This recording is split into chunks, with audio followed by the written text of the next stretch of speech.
আসসালামু আলাইকুম। আমি একটা ভিডিওতে আপনাদের সবাইকে জানাচ্ছি স্বাগতম। আশা করি আপনারা সবাই ভালো আছেন।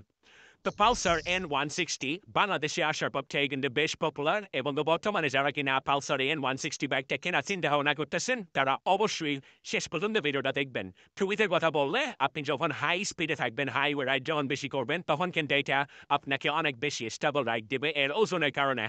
বাইকটার খারাপ দিক খুব একটা বেশি নাই। আমার মনে হয় মেক্সিমাম মানুষই এই বাইকটার লুকসটাকে পছন্দ করেছে বা ডিজাইনটাকে খুবই পছন্দ করছে। কারণ এই বাইকটা বাংলাদেশে আসার পরে কিন্তু বেশ আলোচনা হচ্ছিল এর লুকস নিয়ে। এর ইঞ্জিনটা 2 valve হলেও এর পারফরম্যান্স কিন্তু খুবই ভালো এবং এই বাইকটা কিন্তু BS6 ইঞ্জিনের বাইক, যার কারণে কিন্তু এটা খুবই স্মুথ ফিল হয় যখন আপনি রাইড করবেন।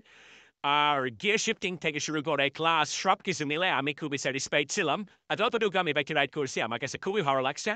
আর যদি ভালো দিক বললাম, আরো দু একটা ভালো দিক বলা যায়, আসলে অনেক বেশি বলা হয়ে যাচ্ছে। কিনা বাইকটা কিনা চিন্তা-ভাবনা করতেছেন, এই বিষয়গুলো একটা ভালোভাবে খেয়াল করে আপনারা বাইকটা কিনতে পারেন। আর ভিডিওটি ভালো লাগলে অবশ্যই একটা লাইক দেবেন।